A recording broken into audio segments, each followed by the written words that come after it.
Welcome back to Hashtag That. I'm Michael McGrail. And I'm Jack Beyer. From Dispatch to a new film festival in New York City, we're back with the latest entertainment news updates. All that and more, from Hamden to Hollywood.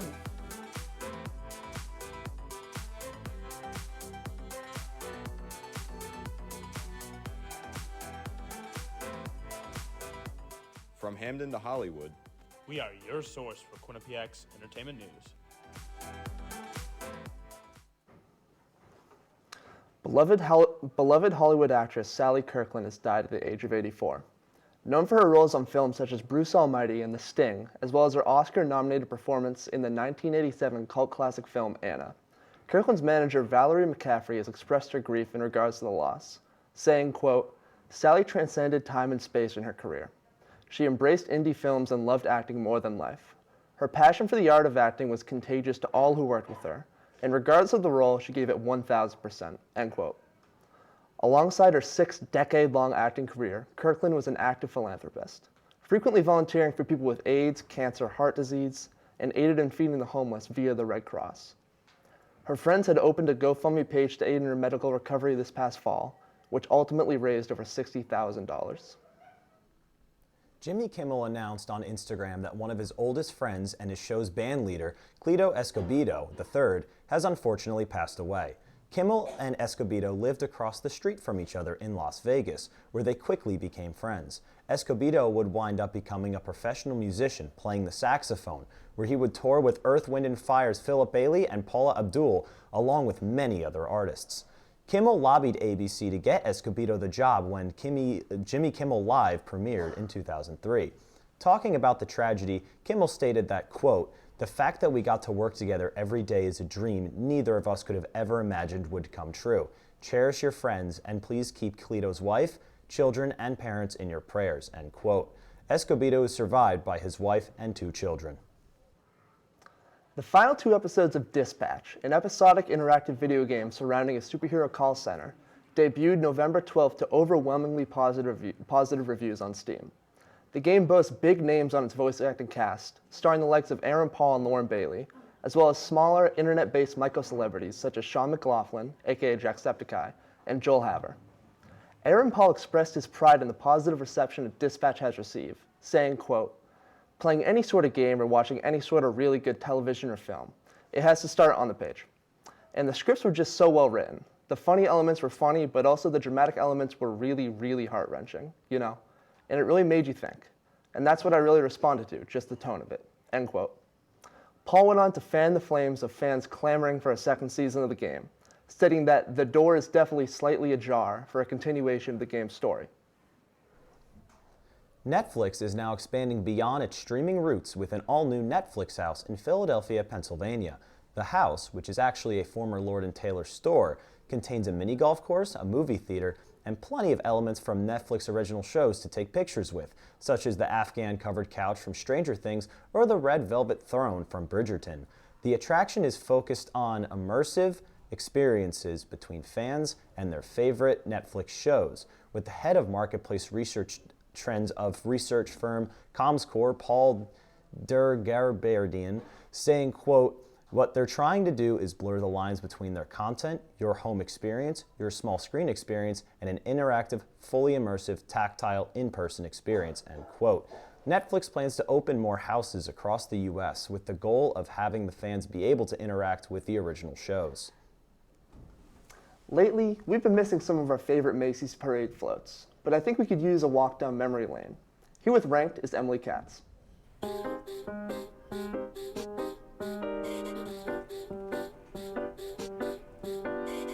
Thanks, guys. Thanksgiving is right around the corner, and that means the long-awaited Macy's Thanksgiving Day Parade is almost here. There have been so many iconic floats over the years, so today I'm counting down my top 5 favorite balloons of all time. Starting at number 5, I have Beagle Scout Snoopy. Dressed in his green Beagle Scout hat and backpack, Snoopy always brings a burst of charm as he floats proudly through the parade. I love how expressive he looks every year, especially since he's appeared in so many different versions, from an aviator version to skater to full astronaut gear. And fun fact, Snoopy has appeared in 44 parades, more than any other character, making him the true parade veteran, proving he's not going anywhere anytime soon. Coming in at a number 4, I have Pac-Man. This balloon looks exactly like the classic arcade icon.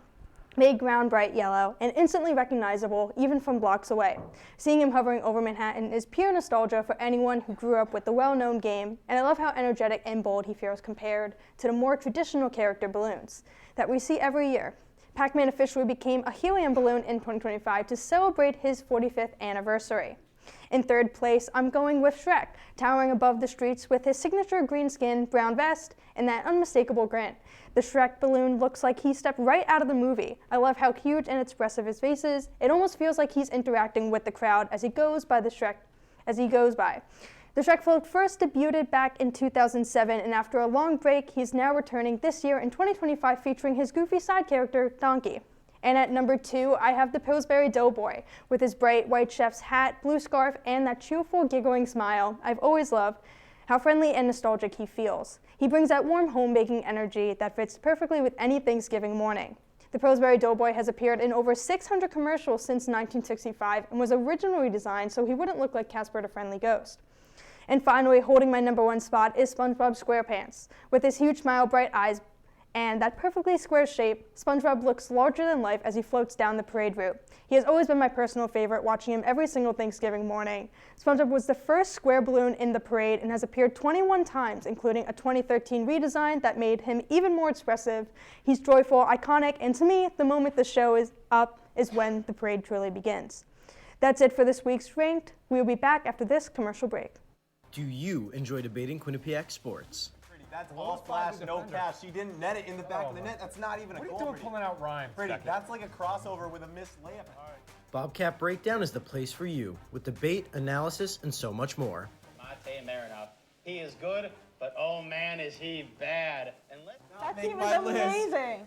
How do you not put Fairfield women's volley? Tune in to Bobcat Breakdown every Tuesday night at 9:30 p.m. on q30tv.com/watch.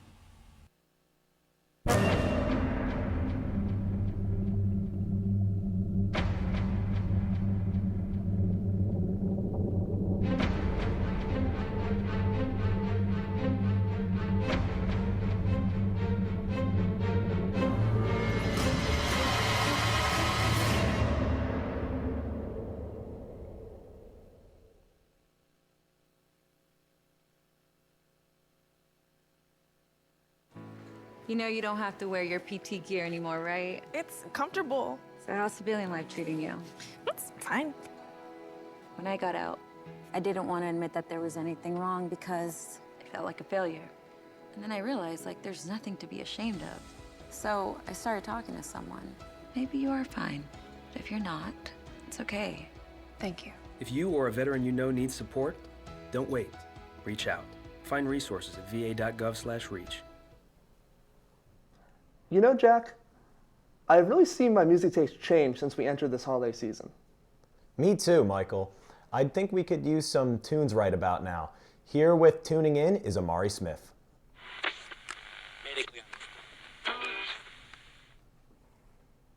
Thanks, guys. The music world is getting shaken up, so why don't we have a listen and hear what's happening? Singer and actor Ariana Grande was forcefully grabbed at her Wicked for Good premiere. The man forced his way through security and charged at Ariana before being captured and taken away by security. The culprit is Johnson Wen, a 26-year-old Australian man who has been charged with being a public nuisance as well as a possible fine. Wen has a history of pulling these stunts. He was arrested for doing the same thing to Katy Perry over the summer. Grande has not spoken about the incident, but her co-star Marisa Bode called out Wen, stating, quote, "You made somebody feel incredibly unsafe," end quote. Wicked for Good is set to hit theaters on November 21st. This week, artificial intelligence is entering the music industry with an AI song hitting #1 on the Billboard's Country Digital Song Sales chart. The song, titled Walk My Walk by Breaking Rust, has hit over 3 million streams in under a month on Spotify. This isn't the first instance of AI music charting.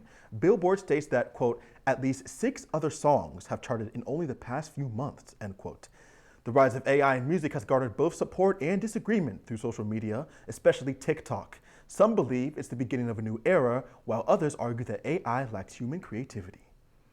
Now looking over to the rap scene, Cardi B has a new addition to her family, a baby boy. Cardi B and her NFL player boyfriend, Stephon Diggs, announced in September that they were expecting a baby. This comes after the two announced their relationship in October of 2024. Along with the arrival of her fourth child, Cardi commented on her ever-growing family on Instagram, quote, "I brought a new album to the world and a new baby into my world and one more reason to be the best version of me," end quote. The album she references is titled Am I the Drama, which was released back on the 19th of September. The album had first week sales of 200,000 units and peaked at #1 at the Billboard 200 chart. And that's all I have for this week's Tuning In. Back to you guys at the desk. This past week, video game giant Nintendo held their online direct presentation for September, where they unveiled the release dates for several upcoming titles, including the reveal of the Super Mario Galaxy movie. Here with the inside scoop is Ryan Haje. Thanks, guys. I'm Ryan Haje, and this past Wednesday, the Nintendo official YouTube channel held a 7-minute Nintendo Direct showcasing the sequel for the Super Mario Bros. Movie titled The Super Mario Galaxy Movie. According to the Super Mario Galaxy Movie official website, the synopsis of the movie states, "The Super Mario Galaxy Movie is an animated film based on the world of the Super Mario Bros. And follows the Super Mario Bros. Movie, which was released in 2023 and earned more than $1.3 billion worldwide. The main cast of the first movie will reprise their roles with names like Chris Pratt, Anya Taylor-Joy, Charlie Day, and Jack Black, to name a few." The direct itself was about 7 minutes long and showcased the official trailer. The trailer starts with Bowser still shrunken down from the end of the first movie, showcasing the same art style and humor that made the original Super Mario Bros. Movie blow up in popularity. Then it goes into a trailer montage showcasing Princess Peach and Toad traveling across the galaxy, following with Mario and Luigi on a desert road trip. Near the end of the trailer, the first big character was revealed, being Bowser Jr. After the title screen, there was a fight sequence between Bowser Jr. and the Princess of the Stars, Rosalina, showcasing her powers in this beautiful animation style. After the trailer, the president of Illuminations announced the voice actress of Rosalina being the Academy Award winner, Brie Larson. I feel Brie Larson is a good pick for this role, with her stating in the past that she's a Super Nintendo fan and has went out of her way to play the Super Mario Galaxy movies to make this as most faithful as possibly can be. And then the final reveal of the trailer was brought by the voice actor of Bowser, Jack Black. It was great to see his wacky personality showcased again in a Nintendo Direct. It was revealed that Benny Safdie was to play Bowser Jr., who was an unexpected choice. Overall, for the short runtime about 7 minutes, I think this is one of the best Nintendo Directs that Nintendo has held in a while. The release date of the Super Mario Galaxy Movie is set for April 3rd of 2026. That's all for me, and hashtag that. We'll be right back after this commercial break.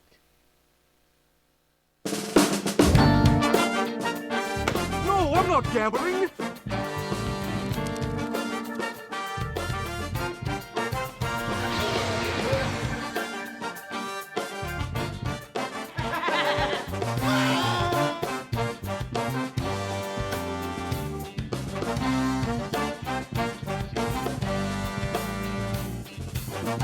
Live from the piazza, it's Quinnipiac Tonight!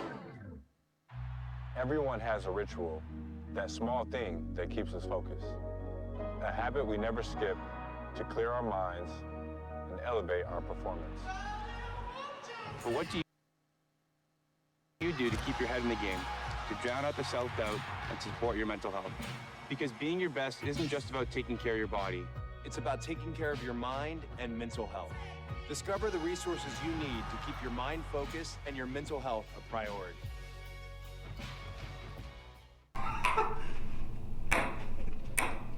Here at Sports Pause, we like to have balance between having fun and working hard.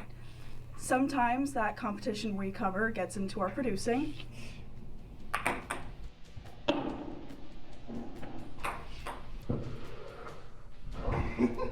Tune in every Monday night at 9:30 at q30tv.com/watch for all the news, highlights, and more. This is Sports Pause. We're back with this week's New York Minute, and here to fill us in on all of the latest updates joining us at the desk is Nolan Radics. Hello, everyone, and welcome to New York Minute. My name is Nolan Radics, your favorite New York native, here to bring you all the news from Montauk to the Big Apple. Doc NYC is the brand new and already the biggest film festival for documentaries in America, and it is coming to the city on November 20th. The festival features almost 120 new feature-length documentary films to be shown. Screenings will take place at the IFC Center, SVA Theater, and Village East, all in Manhattan. The festival features a massive array of documentary topics ranging from gun control, politics, and even the Christmas tree business. When asked why a new festival, Thom Powers, an artistic director for the program, replied, quote, "Documentary film festivals have spread rapidly, but it felt like New York City was missing out. When we started to imagine how to create something in New York is just a natural place to bring all these people together." End quote. New York City is certainly one of the most important cities in film history, which begs the question why a doc film festival of its size has not been founded yet. I'm definitely super excited to see how this festival pans out. What do you guys think makes a great documentary film? I think honestly having like a good basis of facts, but also filming it in a way that leads to like creative storytelling where it's like engaging. You know what I mean? Absolutely. Because you can have a bunch of facts, but if you don't present it in an interesting way, then is anyone really going to finish that film? Like if you show those facts in a creative way, as you said, it creates a lot more audience engagement. Definitely. Yeah, so you guys think like a message mixed with the method of how it's filmed makes a good absolutely. One? Definitely. Yeah, you need to have a good balance of both. Yeah. In other news, heavy metal punk band Gwar coming to Palladium in Times Square on November 1st, ahead of their first EP, The Return of Gorgor. The band is known for their medieval costumes and frantic, highly elaborate live shows in which they use fake bodily fluids and stage violence, blending insane costumes and offstage antics with science fiction mythology and political satire. Gwar has cultivated a unique and often controversial niche in music. The band has received backlash for their intense depictions of violence against figures like Donald Trump and Elon Musk at Riot Fest. As voiced by one concerned fan who stated, quote, "That's not edgy, it's grotesque and reckless, and normalizes violence against a real person this is not okay. Riot Fest and Gwar cross a major line," end quote. I'm very interested by this niche band and intrigued to see what type of crazy energy they bring to Times Square. Do you guys think that their music goes too far, or is it just part of their performance art?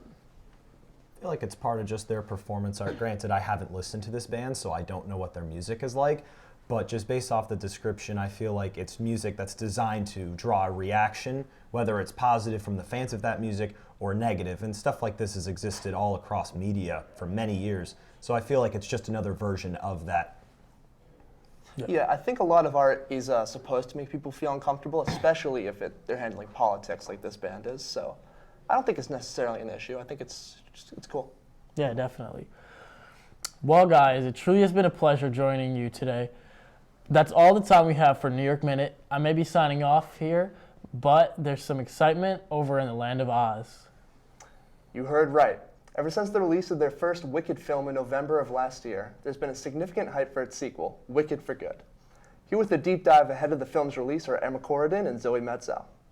Hey hashtag, it's Emma and Zoe, and Wicked for Good is officially hitting theaters November 21st, and we're here to talk about all the hype that has been surrounding the movie. So let's get into it. So first of all, how do we feel about the trailer? Oh my gosh, I'm so excited for this movie. I saw the musical on Broadway, so I do know what's gonna happen. Yeah, me too. Yeah, I saw the musical back in like 2024. It was amazing. I remember after seeing it being like, how have I not seen this before now? And they just like took it to a whole nother level. Oh, absolutely. Yeah. Did you ever grow up watching A Wizard of Oz as a kid? Yes. Wizard of Oz was such a like staple. I think that's the movie that's actually referenced in the most pop culture like media out of any movie ever, which makes sense because like it's Wizard of Oz. I know, it's just so famous and so popular. I mean, obviously we have, the main characters of the Wizard of Oz are a part of the Wicked story, even though it's not really focused on them as much. Yeah. And they showed that a little bit in the trailer. They did. They showed like our main group going to see the wizard. Oh my god, yeah. And so, not to give any spoilers, but There are definitely some things that I was surprised they put in there. But they've shown clips of Dorothy, they've shown the Tin Man, they showed the Lion, and they even have a little bit of the Scarecrow in there. They do a little bit. Also, another thing that they did show in the trailer was the Yellow Brick Road. Yes. I'm very interested to see because I think they're gonna tie that in like the animal storyline. I agree. There are a couple scenes in the trailer. For example, the potential wedding scene. Yes. With Glinda and how the animals are kind of coming in and messing it up. Yeah. I'm so excited for that scene. It's interesting because a lot of people talk about, was this in the musical? And there is technically never a wedding in the musical. No, there isn't. But we do get a little bit of a hint of like right from the beginning, like they talk about maybe being engaged. So we'll see where that goes, but I think the animals will be related to that. Yeah, absolutely. Yeah, is there a song that you are specifically excited about in part 2? No Good Deed. It is one of my favorites. I love listening to the soundtrack on Spotify, and obviously since Wicked for Good isn't out yet, listening to Idina Menzel sing it like just on repeat, like I'm so excited to see how Cynthia Erivo takes it. She's gonna do absolutely incredible. I know it. Yeah, me too. I feel like if I had to pick my favorite song though for Act 2 that I'm the most excited for, it would probably be For Good. But at the same time, I can't wait for As Long As You're Mine. Ooh. Which we've seen a little bit of in the trailers. A tiny bit, yeah. That's another thing I was really surprised that they included so many clips from different songs. It's crazy. Yeah, I did not think that they would show that much, but they have shown a little bit of, oh, here is, you know, a scene that if you have seen the show, then you might know what's happening They here. figure it out here. Yeah, and I also love the way that they actually do show the tornado. Yes. They show it in the background, and they show Madame Morrible maybe doing a little She's bit of doing her some little weather. magic thing there. I thought that was so good, and I feel like also with all these, like, the characters have to go on so much more of like a journey in this one. Absolutely. It gets a lot darker. I feel like if you've seen the cast and like the director John M. Chu talking about the movie, he kind of goes into detail like, this is a lot darker of a story, and they're not at shiz anymore. So it's, you know, it's a lot more like they have to face the choices that they made and what can come from that. There's a lot of big consequences. So Oh, yeah, it's gonna be absolutely. emotional for sure. But I'm excited too because I think that they have put a lot of comedy into it so far, and I just think that Ariana Grande's like comedic like mannerisms and her like delivery is just on point. Like it's perfect every time. Absolutely. It's just her little like pauses, her little facial expressions are really what kind of sells Glinda as a character. Exactly. And oh my god, just their vocal performances. Like every single time you can feel the emotion in her voice so strong. Yeah. It's insane. I remember watching the behind the scenes of the first Wicked film and how she performed Defying Gravity live, like while doing like the stunts and everything. That is just so incredible how she like keeps her voice so perfect, belting out every single note perfectly, and also like spinning around in the air and like with the makeup, like everything on. Yeah. That is so impressive. But I think them having so much more time for this act is really gonna benefit like just the storytelling of it, and just how they're able to bring it all together, because there's gonna be an epic conclusion. There definitely is. Yeah. They also sang the 2 new songs that will be in the soundtrack, which will make it eligible for the Oscar for Best New, I think, Original Song. Yes. Yeah, and they also should definitely be getting some Oscars this year. Oh, absolutely. I think that they were snubbed a lot last year, but costume design automatically has to. Absolutely. Production design should, but you know, it's hard out there. But I think they have a better chance this time. I agree. Yeah, so I think that we're all very excited to see. I honestly can't wait till the movie comes out, but I just know I'm gonna be like a bawling mess because every single time these like artists and their voice, they just like automatically like bring me to tears. Oh yeah, no, their So performances are just so moving. Yeah. You know I'm gonna be calling you the day I watch Wicked for Good. Yes, Like, Zoe! Yeah, you already have your tickets, right? I do already Me have my too, tickets. yeah. We are so ready for this. We are very, very prepared. But yeah, I think that it's going to be great. All right, so I am very excited to see this movie. That is all the time we have left for today. We will see you guys back after this commercial break.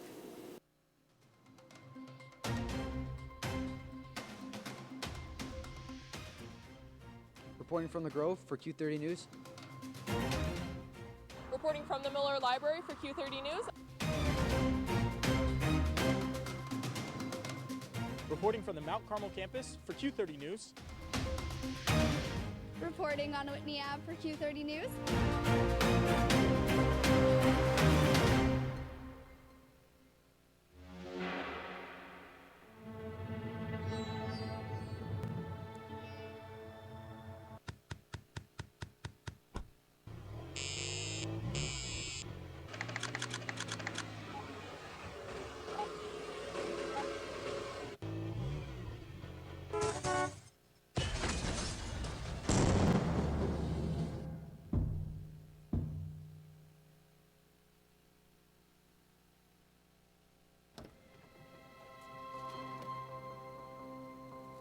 The impact of a meal goes well beyond feeding our bodies. Because when people are fed, futures are nourished. Everyone deserves to live a full life. And with your help, together we can end hunger. Join the movement at feedingamerica.org/actnow. Welcome back to #that. This week, Jack and I are testing our absurdity with our host, Logan Turey. Thanks, guys. Let's get started. Who is Gwimbly's sidekick? A. Mr. Millipede. B. Count Raxia. I'm going to have to go with A, Mr. Millipede. I was also going to say A, it's Mr. Millipede. You would both be correct. The answer is A, Mr. Millipede. Yeah, way to go, Jack. Way to go. All right. Second question. Which of these is not a menu item at Salty's? Cucumber Deluxe, Century Egg, or Patty Platter Deluxe? I'm going to go with C, Patty Platter Deluxe. I'm also going to go with C, it's the Patty Platter Deluxe. You would both be correct. Would you look at that? Yeah. I was first, though. Yeah. That's true. Stop You were first. Yeah, yeah. So, how many seasons did the Mr. Frog Show air? A, 34, B, 47, or C, 200? 47. 34. The answer would be 47. Yes! You know, I'm not very well versed with the season 1 episodes. You know, Mr. Frog season 1 episode. then It's been a while. You just don't have ball knowledge. I guess I don't have I ball got ball knowledge. knowledge. I guess I don't have ball knowledge. That's, you know what? That's okay. I just got the ball knowledge. Okay. So, question 4. True or false? Smiling Friends is set in Pennsylvania. I'm going to go with true, it is. You might have me on this Yeah, one. yeah. I think You know, you did. I think it's false. It is true. You got me there, Michael. So, what is your favorite episode of Smiling Friends? Would you like to go first? I'm going to be honest. I would have to probably go with, I don't know, they're all too good. I can't. First thing that comes to mind, I guess, is maybe the Gwimbly one.